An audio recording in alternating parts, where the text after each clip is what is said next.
In a land where rivers run wild and forests stretch as far as the eye can see, an independent spirit has always taken root. Here, between the Cascades and the Pacific, communities have weathered isolation, hardship, and change, forging an identity as enduring as the rugged landscape itself. In this region, the dream of the state of Jefferson was born, a testament to resilience, self-determination, and the age-old desire for a voice of one's own. The history of Jefferson's lands is woven with ambition and hope. During the gold rush, prospectors poured into the mountains, followed by loggers seeking fortune in the ancient forests.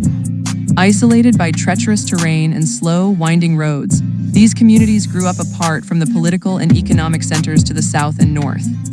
Despite their resource wealth, many felt the fruits of their labor benefited distant cities like Sacramento and Salem, while local needs, schools, roads, and hospitals were neglected.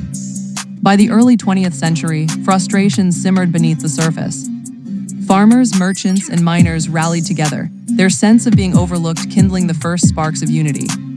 They wanted more than infrastructure. They wanted recognition, representation, and respect. It was in 1941 that the state of Jefferson took center stage. On November 27th, residents of Siskiyou, Modoc, and several neighboring counties staged a peaceful but determined rebellion. They erected roadblocks on Highway 99, handed out proclamations of independence to passing journalists, and elected a local judge as the first and only governor of Jefferson. Their flag, marked with two crossed lines, symbolized how they felt double-crossed by the capitals of both California and Oregon. The movement was spirited, inclusive, and mostly tongue-in-cheek, but its message was serious. Just as their ancestors had carved homes out of untamed land, these citizens demanded to be heard.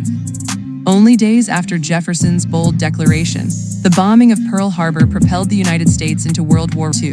The movement, which had captured national headlines, faded as local men and women enlisted or went to work in wartime industries. Yet the legacy of Jefferson did not disappear, it lingered, a quiet undercurrent in the region's identity. For generations, the story of Jefferson has been told around dinner tables and campfires, a story of perseverance and pride. Residents recall how, even in the face of adversity, their communities pulled together.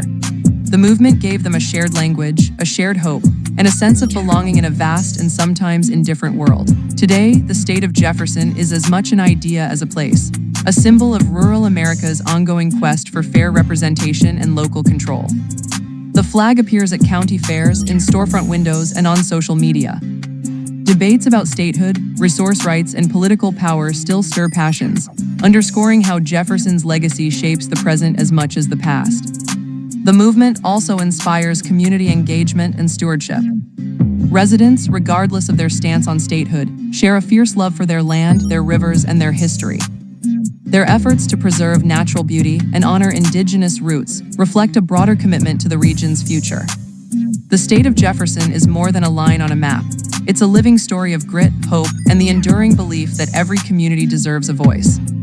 Its past is a reminder that in America, the dream of self-determination never truly fades, but is passed from generation to generation, as wild and untamed as the mountains themselves.